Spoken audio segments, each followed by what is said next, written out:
All right, welcome everybody to Empower Multimedia. This is your host Carl, and I'm here with one of my good friends, Leonardo. I'm gonna let Leo introduce himself a little bit, and then we'll get started on this like kind of interview on how to be a med rep. Is that like the actual title, Leo? Yeah. So, number one, Carl, thank you for having me on. This is actually a great platform. This is great. Something I wish I would have had kind of coming up into this. So I think this is great that you guys are kind of like doing this kind of information and giving it out to people out there. So, but yeah, like Carl said, my name's Leo or Leonardo, but I go by Leo. And yeah, I'm actually a med rep, or my official title is a sales consultant, but for the most part, everybody's pretty much familiar with the med rep role or the med rep title. So I am a medical representative for my company.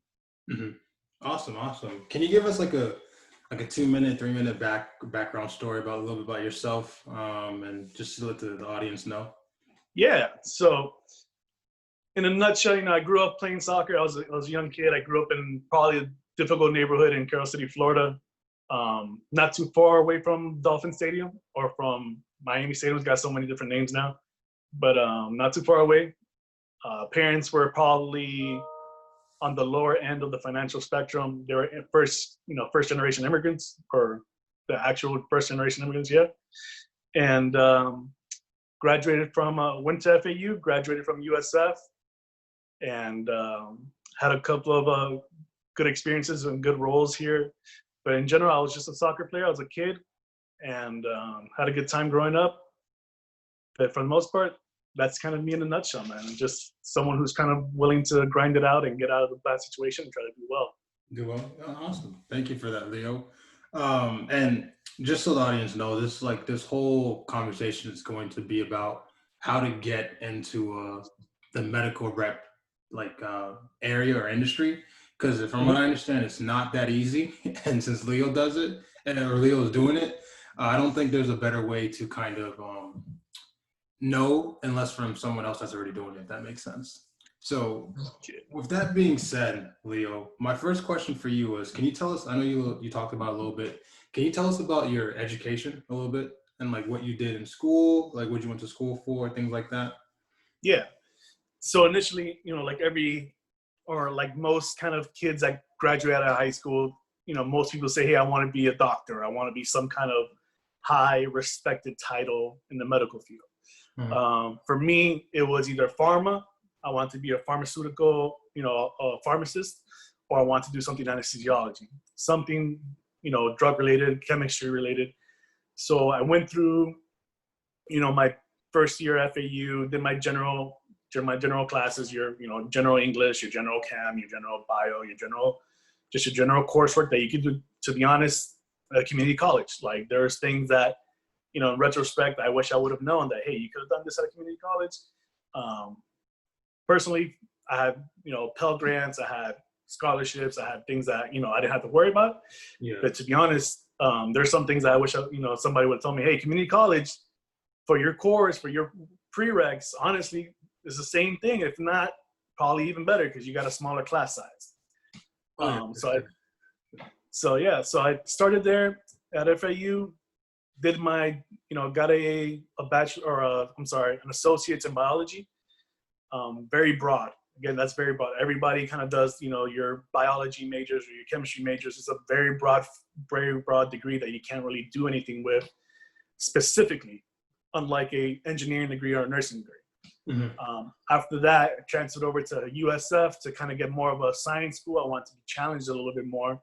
I wasn't doing too hot at FAU just because of honestly, not knowing, you're the first kid in your family to go to college. You're trying to figure things out. Yeah. It wasn't easy for me. I went to USF to kind of mature into that person. First couple of semesters, disastrous. Disastrous. GPA went down.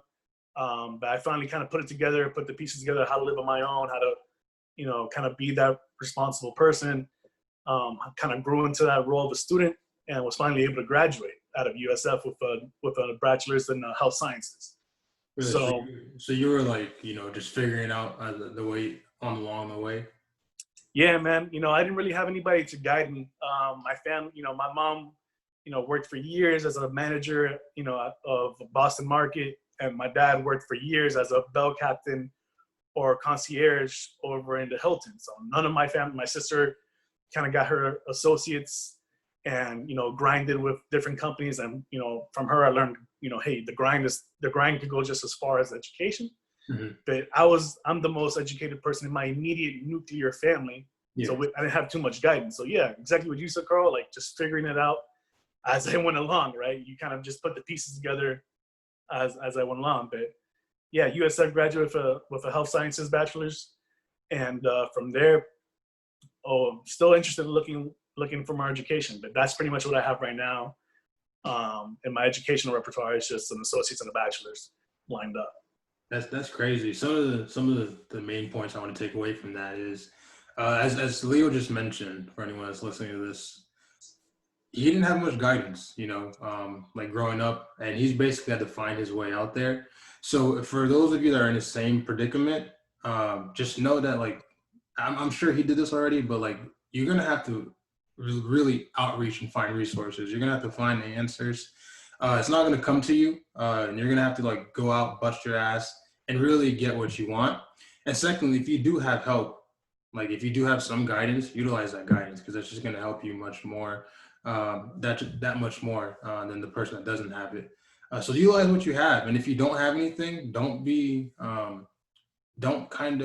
put yourself in a position where you're negative and think you're not going to make it, because Leo is a perfect example of someone that didn't have guidance but still figured it out.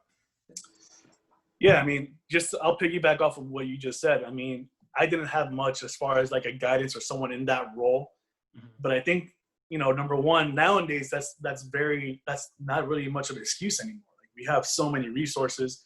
You have information sessions like this, interviews like this. You have the internet. That's a wide world of, like, you could go and research it. Or, to be honest, what people don't do nowadays, just ask somebody. Like, you'd be surprised. You really would be surprised. Like, if someone randomly came up to me like, hey, listen, I know you're a medical rep. For anybody who's listening, who may be listening, hey, I know you're a medical rep, and you reach out to Carl. Carl's got my email, my phone number, and somebody randomly reaches out to me. I have literally no reason not to help somebody. Like, I wish, unless I was a little bit bolder when I was, younger. I wish I had the boldness when I was younger to do what I'm doing now, right? Yeah. But don't be afraid to ask, But Carl's 100% right. Don't let your position or, where your social status may be or anything else like that be that determining factor for you not to get something in life. That's facts. Okay, thank you for that, Leo. We're gonna get to number two. So, like, during your time, like whether at FAU or USF, did you do anything to stand out? Like, did you do any internships or any like opportunity, shadow anybody to stand out? Yeah. So at FAU, I'll start at FAU. For me, it was kind of like following my TA around. So, and ironically, it wasn't even something in the in the chemistry or the natural sciences, the mathematical sciences. I followed my physics TA around, and he was great connections, right? That physics TA knew a chemistry TA or knew a bio TA.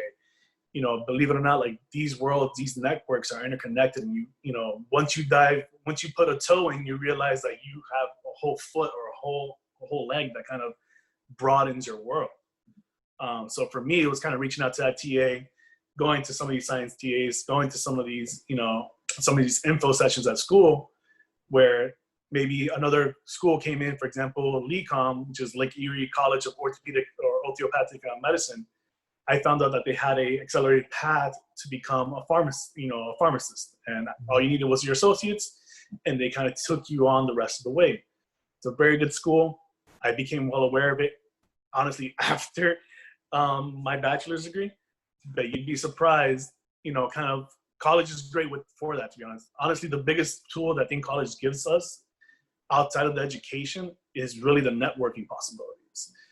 Yeah. So that's really what I did, more than internships, more than, kind of looking for those general, really, to be honest, broad internships where, hey, come do my paperwork for a semester, or be my, student advisor or student teacher, teaching assistant for, a couple of semesters. Those are great tools, believe it or not. But, what I did mostly was honestly reach out and try to open my mind and try to get more information so I could find out what I want to be especially in those first 2 to 3 years for my associates. I had no idea where I was going. But then at USF, ironically, I met my girlfriend, my now wife. Her dad worked as a nurse, and I had no idea that there was I thought anesthesiology was just the doctors. There's only doctors that were putting patients to sleep. Not true. I didn't know. And he was like, hey, if you want to do pharmaceuticals, if you want to do something drug or chemistry related, why wouldn't you be an anesthesiologist assistant? I was like, what is that? I'm just thinking, maybe that's an associate's degree out of community college where I'm just passing the guy a syringe or something. Yeah. Not true again. Those are the actual people who put people to sleep, nurse anesthetists and anesthesiology anesthetists. Those are the people who require master's degree level education to be able to practice medicine on patients. So those are the things that I found, more, to me personally, right, more beneficial than the internships or the things that stand out is that networking, facet of it. Extremely, extremely important in college and even after that, right? Of course. But sharpen that tool in college, learn how to network, learn how to expand your network in college so that when you're finally out in the real world, in the job world, and you're hunting, you have connections to pull and information to pull from. More than connections, just information where to pull. Well, to piggyback off of that, Leo, I kind of made a video about this. I'll kind of link it in the top right corner eventually, talking about how to get the most out of college. And you kind of reiterated one of the most important things I mentioned about college is a lot. And I went from a small private school to a lot, like, USF has like 50,000 kids. So I've seen it's a big school. It's a big ass school. I've seen a lot of college students, man. And I would say like more than half of them are not utilizing college correctly. Like they're not going for a purpose. Yeah. And, and like you mentioned, the two most important things that you can get out of college, number one, obviously, is education and like the potential internship experiences. But I think the most important thing is the networking opportunities that you have to take advantage of. So whether it's like business professional groups or sororities or fraternities or whatever, like business correlations, programs, anything like that, that's the value of college. Because like when you're out of it, it's not always the most qualified. It's usually it's who you know. That's like that gets you somewhere. Yeah, I mean, as sad as it is, a lot of times, for good and for bad reasons, right? There's plenty of people who've gotten opportunities, not because they may be the most qualified applicant, but because they are the most connected applicant, right? So, I've had situations where I was passed up on jobs that I lined up perfectly for, right? But because somebody else already had the inside lane and had developed those connections better than I had, they might have gotten that role, and vice versa. I've gotten a few roles where, hey, you know what? I knew someone, and potentially that was the way into that role. But Carl's actually 100% right as far as like, hey, just making sure that when you go into college, utilize it to the best of your ability. Number one, but don't pass up on the opportunity to network. Education 100% is kind of the key to the door, right? But it doesn't mean you'll be able to swing it open. That just means, hey, they may not throw away your application. That education says, hey, you know what? We'll consider you as an applicant. Yeah. But that networking is, hey, we'll consider you for this role. So 100%, I agree with you 100% that not too many people or not enough people are using college the most efficient or probably the most effective way either. Facts. And one last tip before we move on to the next question. Like Leo mentioned, your TAs, especially your teachers, your professors, they have some elite connections the majority of the time. Like, for example, when I was doing my undergrad in finance, a lot of my professors had like connections to Citibank, maybe like JP Morgan, just like higher level firms. And right. they even told us in class, like, hey, like if you do a really good job and like we may build a relationship, like I could potentially get you in the door. Who really follows up on that? I don't know. But like I'm telling you, man, your teachers have some connections. So like make relationships out of it. Go to office hours just to talk to them and follow up with them. Like they're people too. They're humans too. And it will take you some places. Any last like things you want to say before we move on? No, I mean, maybe one last thing, but don't be scared to ask. Like, Facts. ask your teachers, ask your TAs, ask people who, you know what, like, in retrospect, I should have asked just random strangers who I saw maybe walking out in hospital scrubs or something. Like, hey, listen, I'm a college student, I'm trying to figure out what is it that you do. It seems weird and it's awkward and it's difficult, but you'd be surprised how many people will be like, I do this and this and that. Especially when they hear you're a college student, it's not a threat. It's not a threatening thing. It's like, hey, okay, I understand. My name's such and such. Maybe right now is not the best time for me, but this is what I do. If you want to visit me during office hours or work hours, whatever, come visit me at this time. Bam, connection. Yeah. Information. Most valuable thing in the world, information. Just facts. Now I'm gonna move on to the next question. So every college student that's graduating knows this feeling. So majority of college students don't actually have anything lined up. Like when they graduate, they gotta go and get it. So you just focus on that degree, man. yeah. So like when you graduated, like how did you actually get the job? So when I graduated, I wasn't a med rep yet. So when I graduated, I had been working. My senior year was basically online classes. Yeah. I was working at Moffitt Cancer Center, right on the USF campus. For some of you guys who don't know, it's one of the top 5 cancer centers in the country that happens to be on the same campus as the University of South Florida. So I was working there via my girlfriend at the time, now wife's father, who worked in the OR. Beautiful, probably the best experience I could have had. It wasn't a luxury job. I was kind of just, fixing equipment stuff and moving equipment and surgical equipment into OR rooms and prepping, or maybe even troubleshooting, or sometimes even, ironically, maybe even slightly being some kind of assist during a procedure. But I started off there. I was already working there, again, through that connection. Once I graduated, I realized, okay, perfect. Just like 90, probably, if not more, % of college students, I didn't really have anything lined up after that. I was so focused on just getting that degree. Yeah. I was just thinking, hey, this is what I got to do. I got to get this. I got to apply, send my application for graduation, get my time slot. My family's coming in, thinking about, to be honest, a couple of things that may not, they're definitely an important stepping stone, but may not be as important in the long run, right? Like, retrospect, I wish I would have spent a little more time before graduation, maybe a semester or two, and started to apply to jobs that are like, hey, taking college graduates, taking, interns, taking this and that. I didn't do that. I was too focused on continuing having a source of revenue, which was the job that I currently had, and just finishing out college. But that's what I was doing after graduation, like specifically after graduation was that. And then looking to see how I could get a master's or try to boost up my GPA and get a master's for anesthesiology. Okay. So you were working. So then, like, how did you get the med rep job then? Like, were you working and like researching on the side? Yeah. I was in research for a while. So I'll tell you this funny story. So like, if anybody, whoever gets fired, hey, hand to God, I'm one person who's gotten fired 1 or 2 times. Research was not for me. Right? Research was not for me. You gotta find the things that you're not about until you find the things that you are about. Yeah. And I went to research because I was like, this is great money in cancer research. I'm gonna get paid well.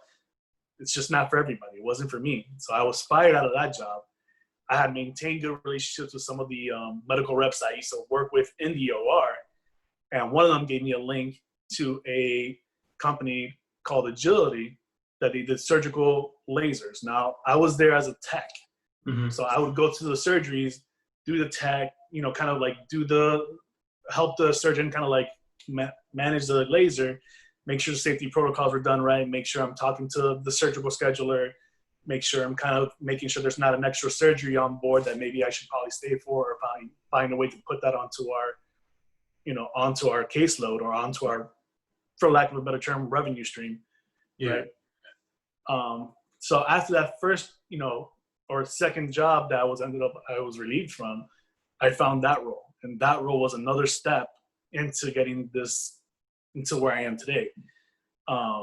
I started to ask the actual rep for that territory that I was under. Started talking to him, communicating with him, saying, hey, listen, this is something I want to do. I think, I love the flexibility of it. I love, honestly, kind of like a flash, like, hey, let me take you out to dinner. It's okay. The company's going to expense it. Okay. For me, I was like, man, that's cool. I want to be able to take a doctor out for dinner or lunch or things that I quickly realized some things are actually illegal. Like you can't do some things, okay. Right? Florida and the U.S. has very strong laws that kind of prohibit representatives from companies to quote unquote bribe a doctor or some kind of practitioner, so they don't consistently use you for the wrong reasons. Yeah. But I latched on to this guy and kind of became a part of kind of what he did and trying to basically just became an associate of his. Now I did my role, but I also doubled up and did some of his role without me getting any profit for it. But I found it as super valuable experience. Okay.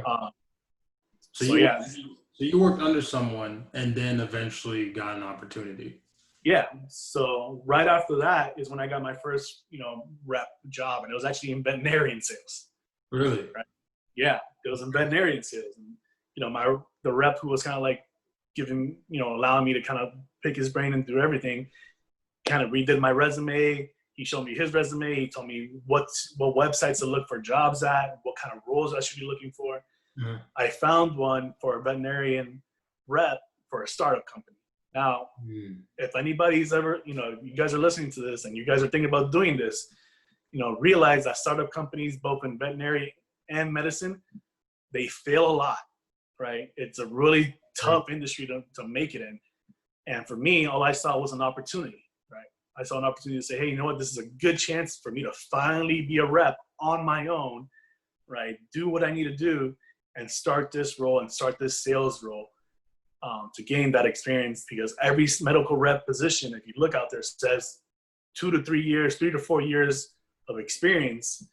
And you think to yourself, how in the heck am I going to trust? How can I get a company to trust me with revenue stream to create revenue, right? And it's impossible, right? You can't.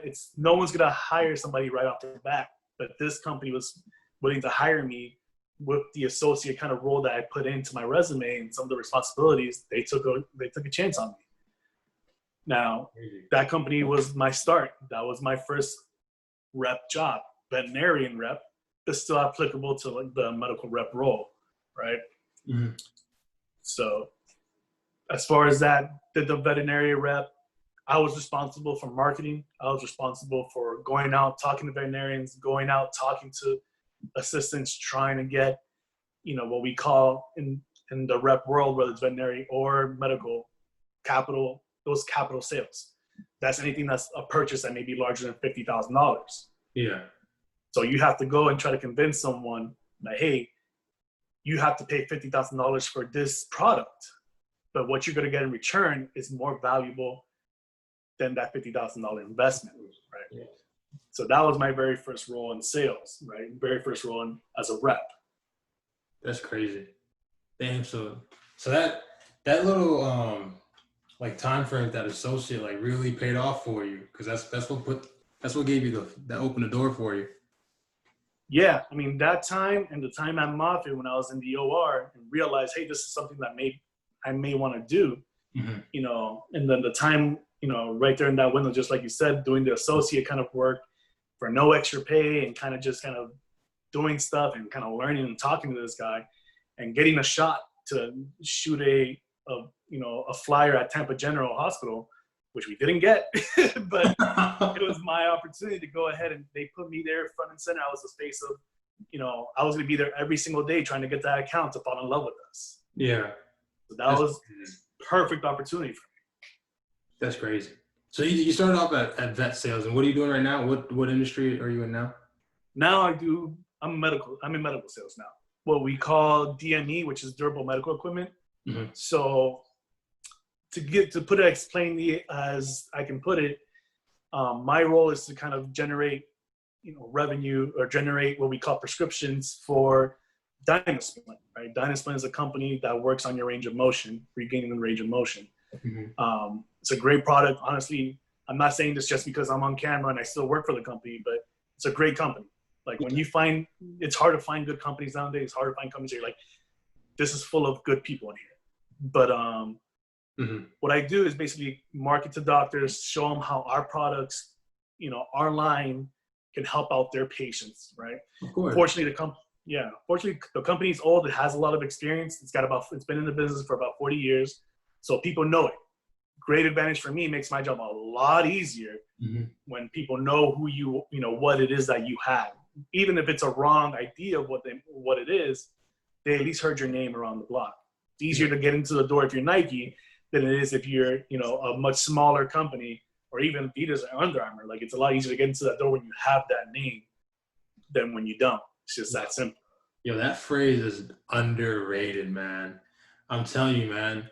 For those, especially for those of you like that startup and you want to start some cold calling, it's way like if you have an established company and they built that brand, like kind of like he mentioned, it's way easier to pick up the phone and like if a Google rep is calling you, a Nike rep is calling you, you're not just gonna hang up. You're gonna be like, Google, okay, what do you want? What do you want? Instead of just, you know, this curiosity might alone take you there. Yeah. Curiosity alone is going to get the response. That's crazy though. That's lit. So just from like a little bit of my research, then it seems like medical rep is like one of the higher levels of sales reps. Since you've been doing like some research as well, like when you have to apply for jobs. From what I understand, there's like a base and then there's commissions with it. What's the typical range of base pay? I guess at least in Florida, because that's where we are. Right. So we'll do Florida, right? Because that's where we are. I can't speak to California and New York, where your base may be a lot higher. Obviously, you're paying heavier taxes. Yeah. But I'll give you guys, you know, a nugget or a couple of things that you might want to have in mind. In general, there's different levels of medical reps, right? There's what we call the pharmaceutical reps, surgical reps, and then pretty much like DME or any other, you know, DME or durable medical equipment reps. Those are kind of like the three different areas that we have. Now, infamously, I'm going to say infamously because now they've gotten hit pretty hard. The pharmaceutical reps, different world, right? Yeah. They've kind of, lost you for a second. Yeah, I lost you for a second. But the pharmaceutical reps in the past or even in the present have gotten really banged up because of big pharma. But those pharmaceutical reps are responsible for kind of advertising and stuff like that. So their pay, I'm not going to speak to. But the surgical side and the durable medical side, I can speak to that. Okay. Your contract is kind of based off of a few things. Your first thing is your base salary, right? You're guaranteed, you know, money that you're going to get week by week, month by month, however they structure that. Number two is your commission. Your commission structure is based off the revenue that you bring in, right? Like they're going to give you a piece or a percentage of what you may bring in, or maybe per unit, whatever that you may be moving. Lastly is your bonus structure, right? Those are your incentives. So you have your base, you have your commission, and you have your incentives, right? Some people put your commission into your incentives, but I don't, just because some companies don't offer a bonus structure. Maybe they don't have the financial power to back it. Maybe they don't have that, you know, maybe they just don't have that for whatever reason. But that's what, those are kind of like how you structure that contract. Now, in Florida, the average salary kind of starts off somewhere in like, I'm gonna make a broad salary. Typically, let's put 50,000 to about maybe, for those vets, for those good vets, you make it those $75,000, you know, salaries. But if you get in those, again, you know, you get what you pay for. So some companies might start you off at 50, right? But they have smaller expectations on you. If you start off at 75, you better believe this company has some very high expectations on you. If they're willing to pay you that much, they're also willing to get rid of you that quickly to find somebody else who may be willing to work and get that role. Yeah, man. Right. Before we move on, just so people know and understand, like Florida is not like New York, Cali, kind of like what he mentioned. Not at all. even 50K in Florida could like take you, like can do something for you. So like if you make like even in between that 60 plus base, that's not bad at all. No, to be honest, again, we're talking about Florida, right? So if you hypothetically, let's say someone graduates with no debt, you know, they have no debt. $60,000 base in Florida, plus your incentives is an amazing role. You could go ahead and you could probably go ahead and clear a house, maybe not something huge, but you may be able to buy a nice house in a nice area, maybe a small house in a nice area, or maybe a larger house and maybe a little further out of the city, right? That's what kind of money that it'll kind of grant you, right? That ability that it'll grant you. Mind you, that's your base, right? That's the guaranteed. Yeah. Most people don't just, that's if you make absolutely nothing. That's simply terrible. Yeah. Right. If you're absolutely mind-blowingly terrible at your job and, or maybe you just don't have the support or the sales structure or, whatever reason, that's if you make absolutely nothing on your incentives, absolutely nothing on your commission. And most people, I like to say the grand majority will make a little, at least a little, and then going forward, right? Minimum, I can't imagine somebody in the medical rep role making less than $65,000 in general, right? And that's like almost worst case scenario, right? That's almost worst case scenario. It could definitely be worse, right? But of course, and I'll let you go on after this. And just so people know, like especially if you're in Florida, like typically sales jobs, their base starts off at like, I'm not even gonna count the ones that are like 10,000 because you must not even have a base. Like you may want to stay away from 30, and if you're lucky, 40. But like 60, 50, 60, that's pretty good. Especially like if you get out of college and doing it, like you should be proud of that. But oh yeah, man, continue, man. I didn't want to cut you off. No, you didn't. To be honest, I mean, I'll tell you one thing: the person who did the job before I did was fortunate enough, right, to have made those connections and did my job right out of college. Now, I wish that was my reality. That would have been amazing. Yeah. Right? But this guy, first year, fresh out of college, was able to make $75,000. Yeah. That's almost unheard of for a fresh out of college type of graduate. The next year, he was able to clear about just shy of $100,000. Right? And again, everyone's gonna fall in love with that number, $100,000. I want, that's what I want. But it takes time to build that. That doesn't happen from night to day. This guy was a grinder. He was working it, and he developed this whole territory for that role, right? So it doesn't happen from night to day for sure. Now, and these like are they typically like 1-year contracts, from what I understand? No, so it's very similar to a normal job contract, right? Some companies structure it differently. There's definitely what we call a non-compete that you're gonna have to sign. Yeah. Every company's non-compete changes depending on what they find as a potential risk for losing you or for that relationship not going as well as they had hoped. You will very likely have to sign a non-compete. I did for the last 2 or 3 jobs that I have done. Some of them are a little more flexible, some of them are not.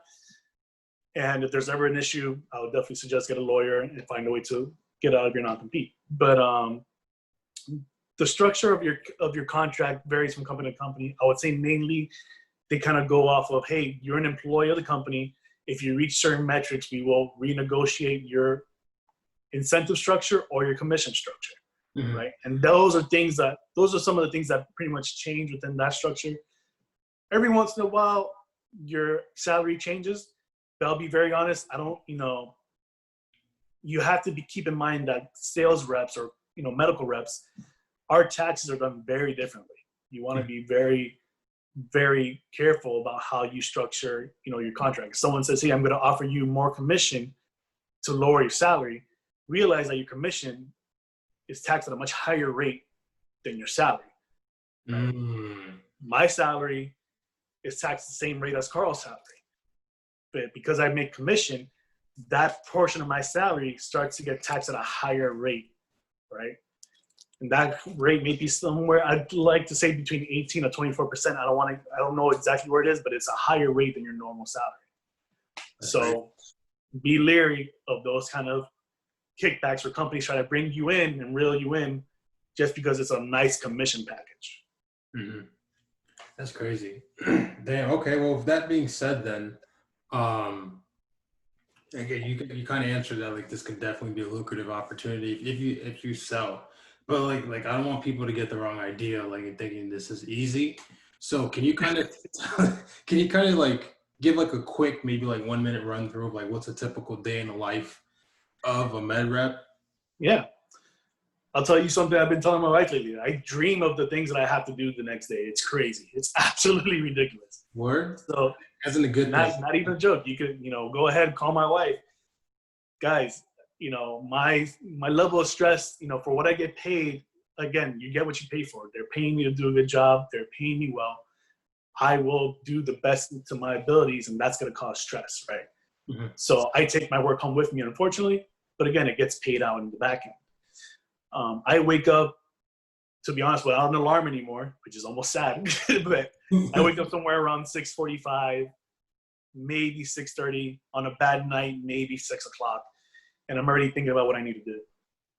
I kind of go downstairs, unwind for a little bit, try to relax, and by 7 o'clock, maybe 7:30, I'm already looking at what we call our Google Sheets and some of our things that we need, some of my emails, saying, hey, I need this for this patient, I need this for this doctor, I need this quote to go out, I need this, and that's already at 7 o'clock. By 8 o'clock, I'm already out the door. I already know where I'm going. I've made my schedule on Sunday about what I'm doing Monday through Friday. If I have to see a patient, if I have to see a doctor, a nurse, a physical therapist, I have to stop by a physical therapy clinic or a doctor's office because I haven't been there for a while, and just say, hey, look, here's some donuts, guys. I just wanted to say hi. How's everything going? I know exactly what I'm doing every week, right? Mm-hmm. So my day starts off the door 8 o'clock. 8 o'clock, by 9 o'clock, 8:30 to 9 o'clock, I already made my first stop. Typically, the first hour is emails, on the run. I'm not a breakfast person, but if you are, you're a coffee person, you're probably sending emails as you're waiting for your coffee.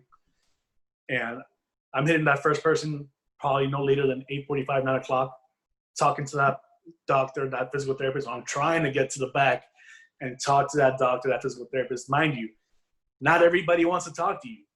90% of the people, these are cold calls, right? These are cold calls. These are people who don't know who you are, don't care who you are. They don't want to talk to you. And their job and their role, and they've been trained to get you out the door. Get out of the way, especially now during these COVID times. They don't want more or that boom. Right? Fortunately, I don't have to call them up, and be like, hey, and get that hang up. No, I'm going to that clinic, right? And I have to break that. It hurts. It's weird. Your job is to get rejected, maybe 80% of the time, but that 20% is going to be gold, right? Yeah. That 20% makes it all worth it. Oh yeah. You're gonna get hung up on. You're gonna get the door slammed on. You're gonna get people to just light you up out the door. Mm-hmm. It's part of the role, guys, and it's really hard not to take personally, but do not take it personally. To this day, I haven't mastered that. I still take it personally. I'm like, what did I do wrong? Why don't you like me? I'm not a jerk. I promise I'm here to help. Right? Yeah. But it is what it is. It's cold calls, man. People don't, just the same way, you may get a cold call from somebody who's trying to sell you a medical bracelet that you don't care for. Mm-hmm. Somebody may be looking at you the exact same way. So if you want to do this role, you have to be okay with taking lumps. And you have to be able to brush it off your shoulder, and you have to be okay with rejection. And it's part of it. It's normal. And it's okay to be demoralized. You just got to come back, regroup, re-energize, focus your energy somewhere else, and do it all over again and hammer at that door. That's sales, man. And that's obviously sales is not for everybody, but you hit it on the head, man. Sales is basically taking no's 80% of your day to get that maybe, to get that yes. And that's gonna honestly. No, I'm not gonna use that analogy. I was gonna say something. No, I'm not gonna bring it. Oh man, that's like I don't think people understand. If you get a yes and you get a big deal, close, you close a deal, treasure it. Man, that feeling is, especially your first deal. That feeling is crazy. Yeah, man. Sure. Depending on what you do, some of the check, even the check is small, but if the check is big, that could last you 3 months, 4 months. It doesn't matter. But when closing the deal is the name of the game, is basically what I'm saying. And sales is not for everyone, man. It's not. It really isn't for everyone, and it's okay if it's not. To be honest, I found out that there's some people who are doing sales that I would have never thought. They're an introvert. not very social. They don't like people, and they're great at sales. But everybody, I think the main thing, no matter what you do, whether it's something like this or something else that you're looking to do, you know, do what you do best, right? There's different kinds of salespeople. Yeah. Right? I don't think sales is something that comes naturally to me. Like, I can't sell ice to an Eskimo. That's not my deal. But what I can do is say, hey, listen, I'm a genuine person who genuinely wants to help.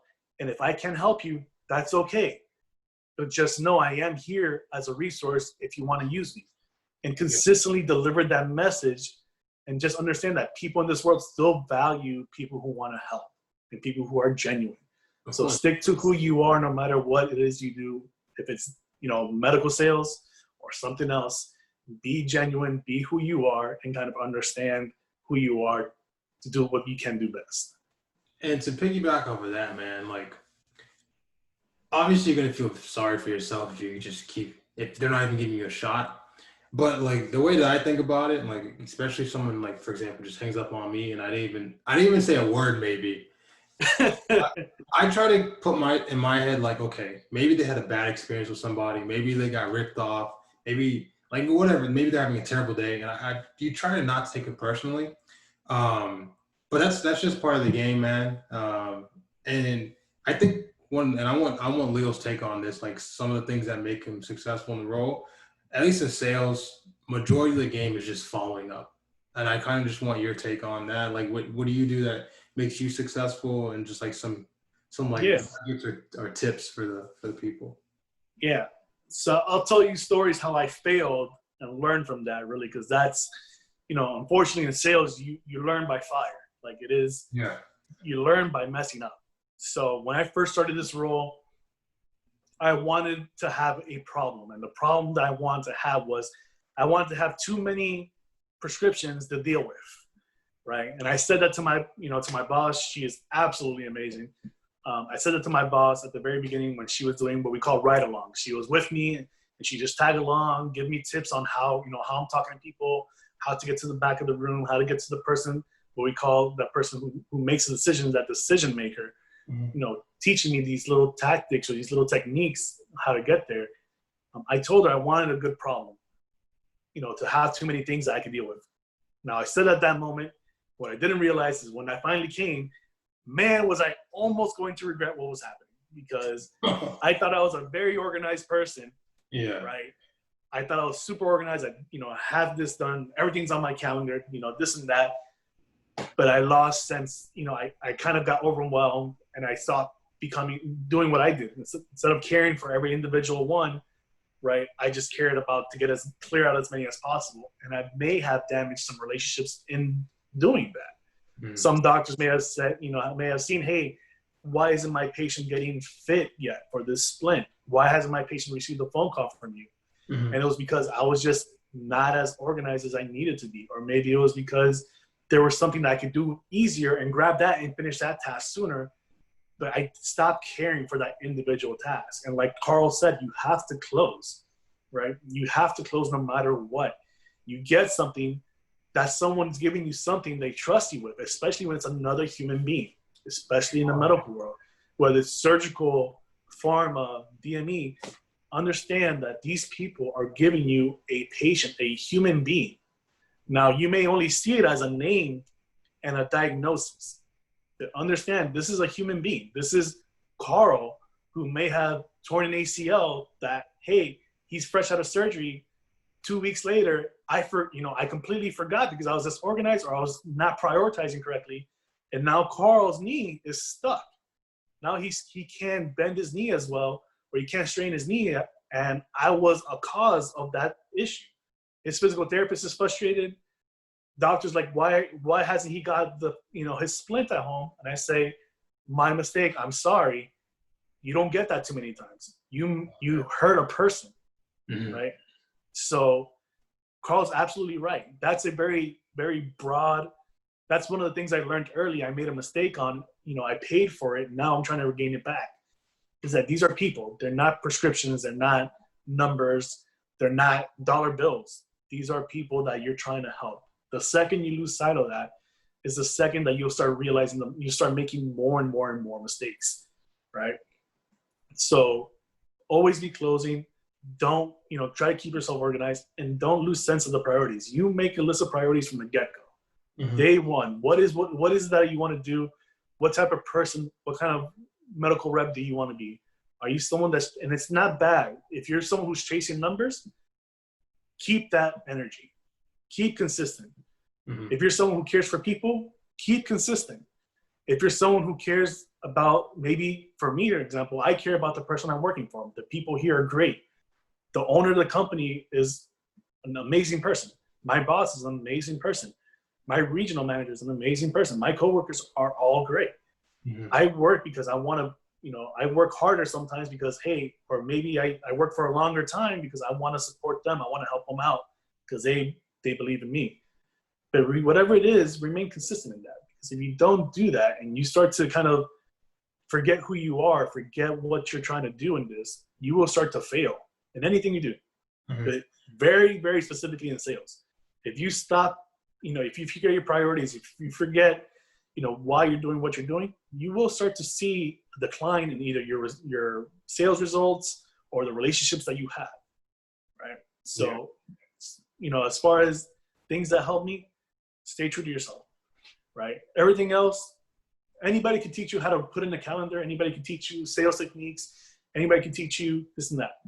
But if you get anything out of this, be true to who you are and keep consistent at all times. Yeah. I can't really add on to that. Kind of like what you mentioned, being a real person, being a real human being, connecting, that's definitely going to take you a long way. I guess like my last question for you, Leo, and it's kind of twofold. And maybe you already answered part of it. I'm not sure. What would you say is like, and in totality, like some of the worst parts about the job, or the lows, or the highest parts of the job, so like why you want to keep doing it, like the both ends of the spectrum. Yeah, I mean, I laugh, and you may see Carl laugh a little bit because, I was just telling him, hey, when the highs are high and the lows are lows. Yeah. We were just talking about that, so it's ironic that he was, Carl and I are friends, so we have a personal relationship, but the highs are high and the lows are lows. That really is true. So when you're flying high, like, hey, nothing can touch you. Nobody can do what you do better. But when you're low, man, the stress is there. Like unfortunately, you're attached to a number. You're attached to results. How many prescriptions are you bringing in? How many patients are you helping? What is your revenue at the end of the quarter?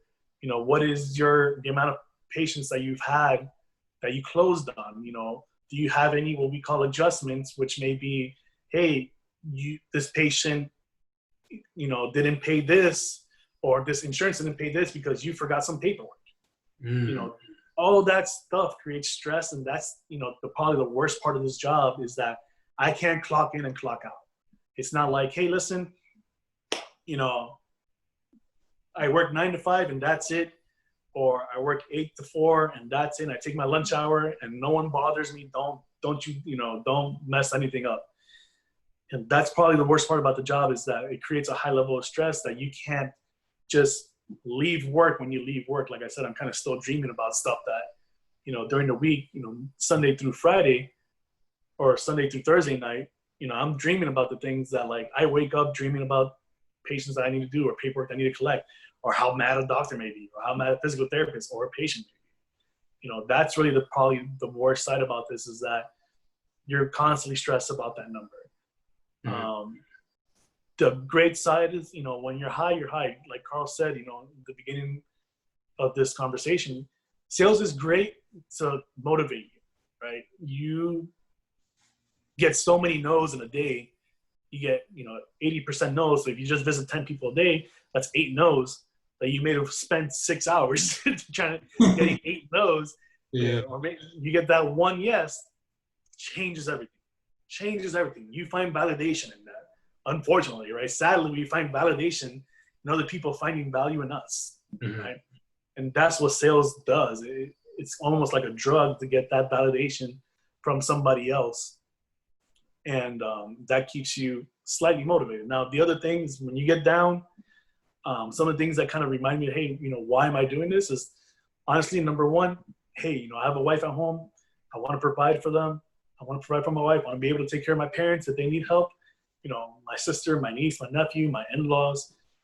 For me, it's a responsibility, right? So number one, that responsibility, that need to be able to provide is a major motivator one way or the other. And number two, I do want to help people. Originally, Carl asked, hey, what were you trying to do when you're going to school? Like, I wanted to be a doctor. I wanted to be, some kind of practicing, physician, or some kind of practicing some kind of medicine.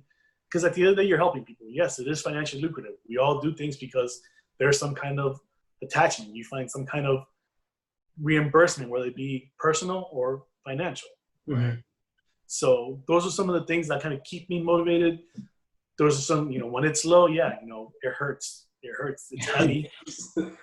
When you're doing great, no one can touch you, right? But try to maintain that energy one way or the other. It's not personal, guys. It really isn't. Don't take the bad days and let it roll, right? I had a slump recently. And during this whole coronavirus, it's difficult. Everybody's having slumps, but I had a difficult slump, and I kept telling myself, like, I have a cold streak.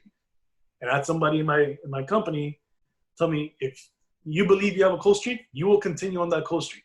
If you believe there's opportunities out there that you just haven't found yet, you will continue to work towards those opportunities and find those opportunities come to fruition later. At the end of the day, it's all an investment. And fortunately for me, yeah, I invested that time. I went 2 weeks without prescription, and next thing you know, bam. Because I kept grinding and kept knocking out, keep digging and seeing what comes out. That's all. Yeah, don't give up. That's kind of like the moral of that story. Leo, thank you so much for joining me at this. That actually sums up all the questions I had for you. Man, do you have any last words for the audience? Anything you want to mention to them? Yeah, don't be scared to ask. Don't be scared to reach out. That really is what will get you further in life than anything else. Yeah. Right? Information is key, and you got to grind it out, but don't be ever scared to reach out to, anybody.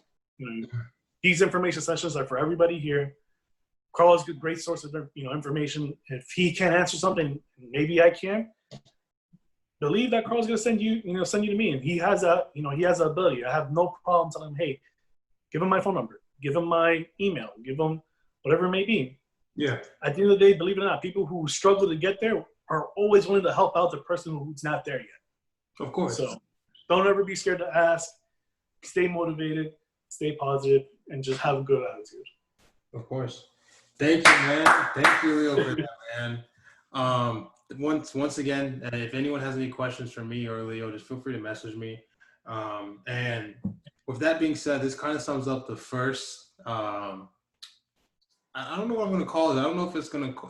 I really don't know what I'm going to call it. If it's going to be called "How do I get such and such opportunity?" I don't know. I'll figure it out. But thank you so much for this. I'm actually going to close this recording right now. Let me see.